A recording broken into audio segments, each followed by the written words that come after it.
Hello everybody, Michael here from Storehouse Analytics. Welcome to the Storehouse. It's the trading weekend review where we will go over the trading week just gone to see what happened, what we did, and what lessons we can learn.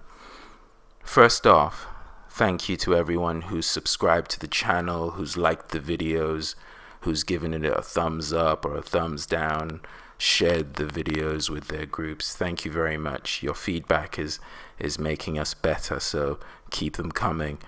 Put those comments down below on YouTube or hit me up on the email. We really appreciate it. Let's start as we do with the disclaimer. Remember, this is a risky business. Please don't trade with money you can't afford to lose. Pause the video right now, please, and read the disclaimer. It is important. Okay, with that housekeeping out the way, let's go over to the charts. Let's do what we do. So this week I'm going to start with the British pound US dollar because that's what we traded actively the week just gone. I reviewed this pair earlier on in the week in the earlier videos, and I just wanted to go through with you all some of the trades that we took and why we took them as a sort of trading lesson, if you like. So as usual, this is my setup: monthly chart top left, weekly chart, daily chart top right, the dark charts. We've got the 240 and the 180 minute chart, and this is my watch list.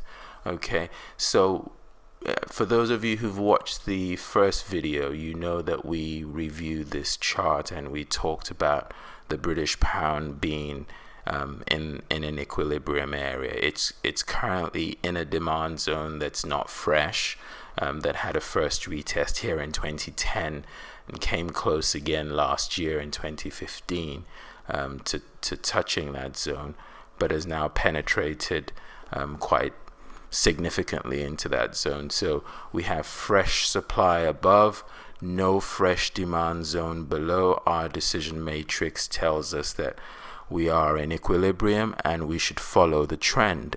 I hope you can see my annotations on the video. I've left them up here for educational purposes for us all. So going over to our weekly chart, which is our trend chart, being position traders, we define the trend as being down.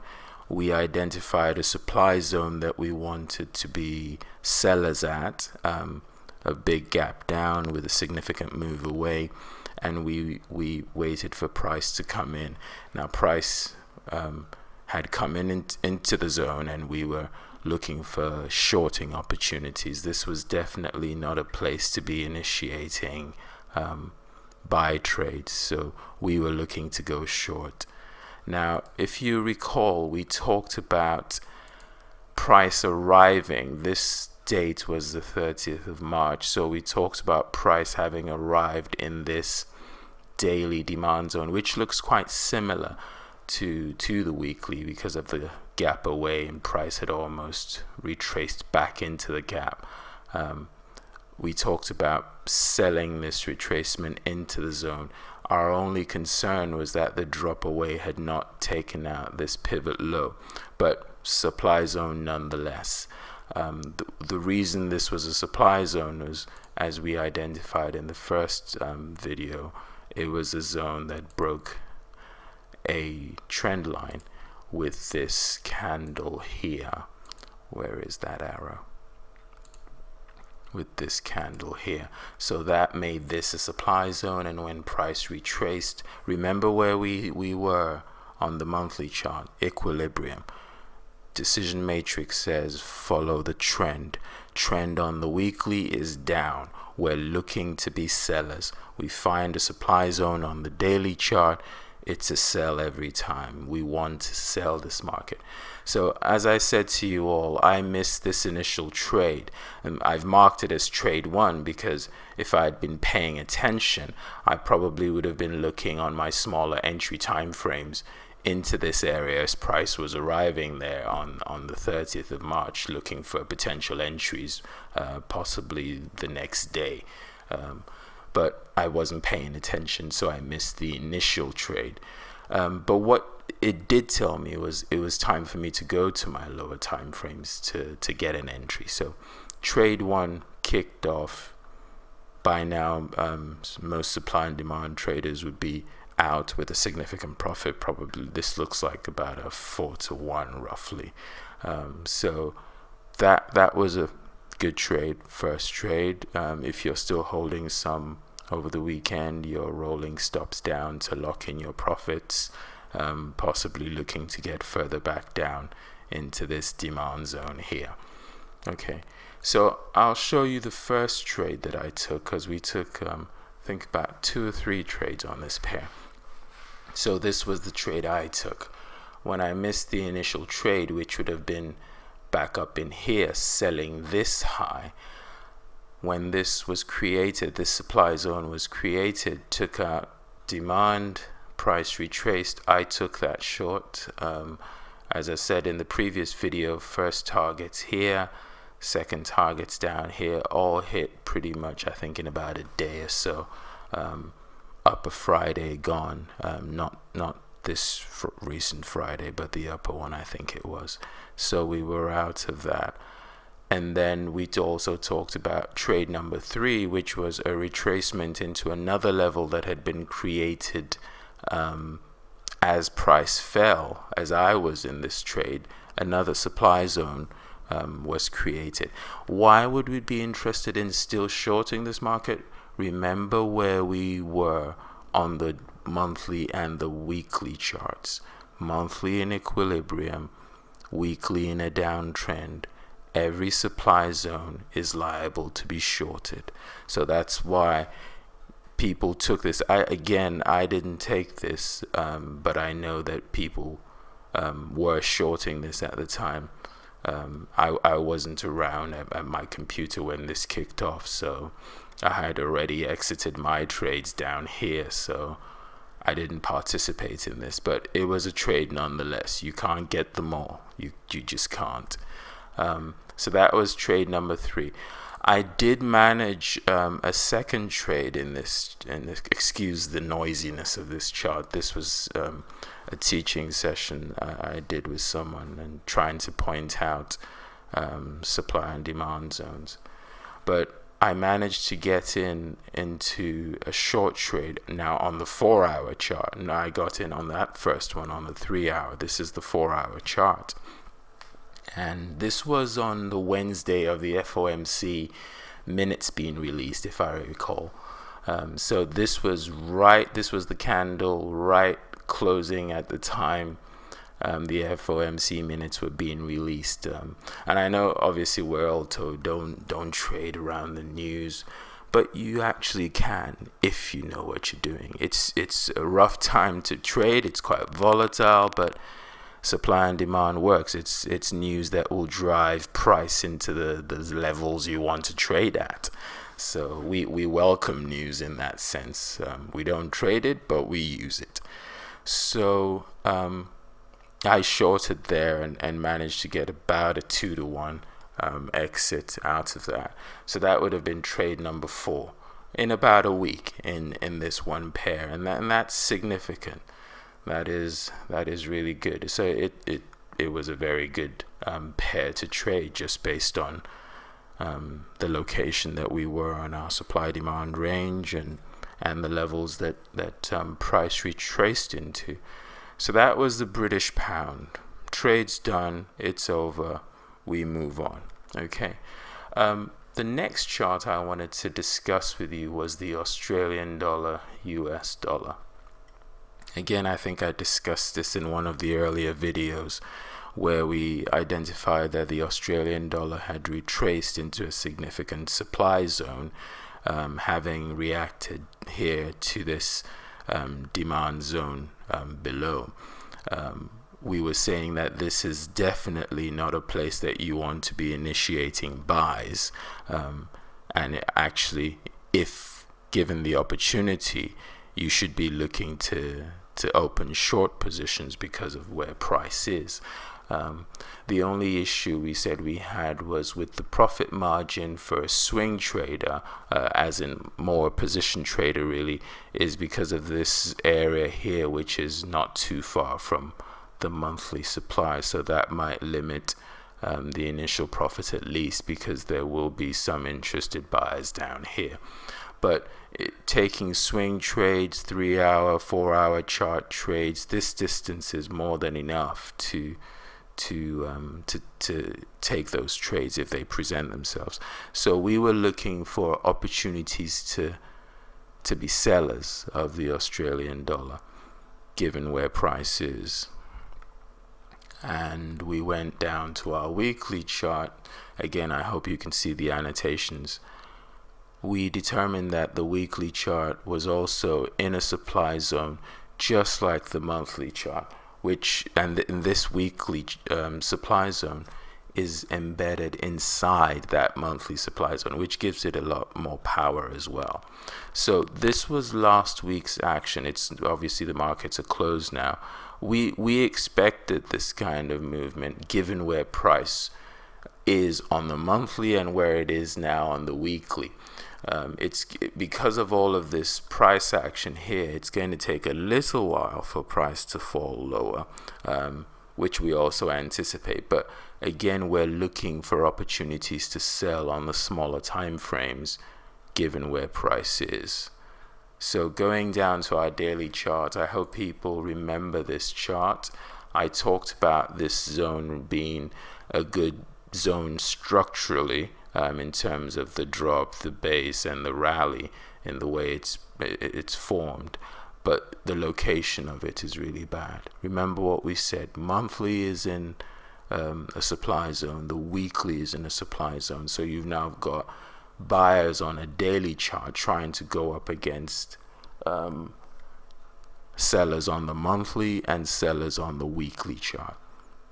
It's lower probability. Not to say this won't work, but the chances of this chart continuing to make higher highs and higher lows is diminished given where price is.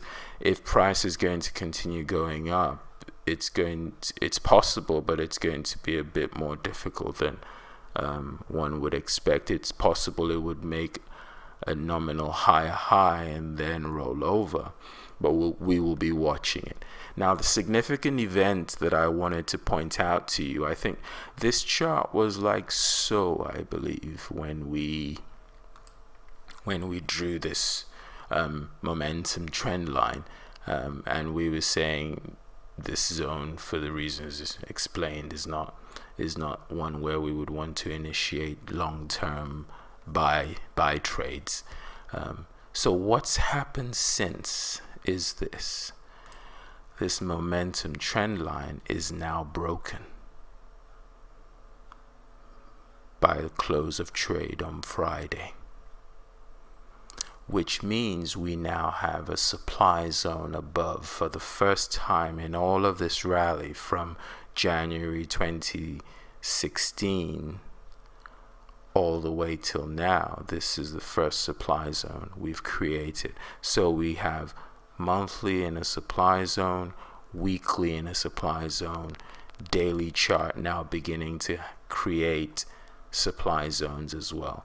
It's not looking pretty for the long positions. It's not over yet. There's still a bit of a ways to go, but we will be watching this pair, looking to see if there are any signs of the sellers beginning to exert themselves and look to take positions on that. Okay, I hope that's useful. The next chart I wanted to review is the dollar index, the big daddy. Again, we reviewed this during the week and pointed out that the dollar index was in an area where there will be some resistance, maybe not great, but some resistance to a further drop down. This is the close. This is the monthly chart, so we're looking at the month of April still going on. what's happened is March, at the close of March, we've created again, just like on the Australian dollar, we've created a supply zone now in the dollar after all this rally. So again, it'll be interesting to see what happens. Will the Australian dollar hold at that supply zone, in which case you're more than likely going to have the dollar at least rising in the short term, and if the dollar is going to rise, it's going to be in or around the area that it is at right now, because there were buyers here, not great, but there were buyers down here, and I'll show you on the weekly chart. This is my weekly chart, which I've marked up just to make it quicker for us. It's been marked up like this for a long time. So we have a downtrend on the weekly already established. Even though the monthly is still in an uptrend, the weekly has turned down. So the weekly is, as we say, out of alignment with the monthly, meaning we can only buy in a monthly demand zone, which we're in. It's one that we would be looking not to place what we call set and forget trades in, but we'll be looking more for a turn in this downtrend to begin to join it as early as possible to take the dollar higher. So price is in what I call a no sell zone at the moment, because what we do know about this zone is that there are significant buyers, enough to take out this high, for example, and now that price has come back to it, the chances are that there will still be some buyers left here, and you can see the initial reaction with this higher close, this green candle. Price has come lower, but whether the sellers have enough momentum to take it down, only time will tell. We'll see. If you look at the daily chart, I marked this up last week for myself, and it's why the dollar has struggled to continue sailing downwards, is because we're in a demand zone on the daily chart. Look at the rally from this area, and now price has come back into it for the first time, and it's really struggling to go down. This is Friday's candle, Friday the 8th, I believe now it is. So it was a significant sell-off, but remember, all trading is based on deception. So the fact that this closed all the way down, until we see this demand zone broken, we do not really consider this a sign that yes, the sellers are taking over. We want to see demand zones broken and supply zones respected. That's what tells us what's really going on. So that's the US dollar. We're keeping an eye on it in terms of looking at that Australian dollar chart as well, for the correlations. Usually, obviously, because they're a pair, if the US dollar is going up, the Australian dollar is likely to fall, and vice versa. So it's going to be interesting times for those currencies, the majors in particular, the euro, the British pound, in relation to what the dollar does. Okay. All right. So I don't keep you guys too long. The last market I'm going to look at is the S&P 500, the largest index in the world. I trade this from time to time. It's not something I trade very frequently, but I do look at it being the largest index in the world, just to look at what the stock market is doing. Now I want to show you a picture of a chart I posted to a few friends. I think this was in early March sometime, of my analysis of the S&P 500. So you can see the charts.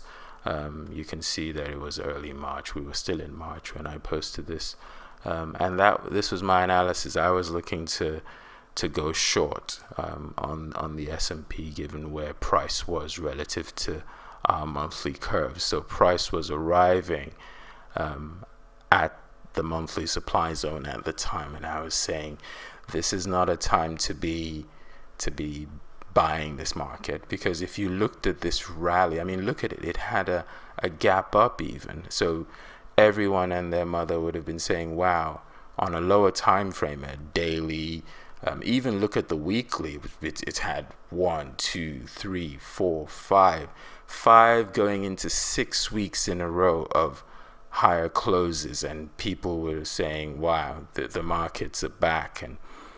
And I kind of differed and said, well, all it's done is rallied into a place where people would be more than happy to offload their S&P contracts. So let's go back to the more current charts of the S&P and look at it. So this was the weekly zone that I painted on that picture I just showed you. You can see that price is still into there. It's still there. It's struggling where we are because of the some buyers came into the markets at that level and it went deeper in, but it's done. It's beginning to respond. Again, we don't know yet. This does not mean that sellers have started exerting themselves. What will tell us, what is telling us actually, is I'll show you the daily chart. What is beginning to tell us that the sellers are starting to exert themselves is the fact that, just like the Australian dollar, the S&P broke its momentum line by this candle on Friday. So that's just the first inclination. This is the daily chart that you saw on the picture right here. This daily supply zone is this area here. So price hasn't been able to get through that area, and now it's beginning to lose a lot of momentum. So again, this is another market that we're watching, looking for opportunities to sell should they present themselves.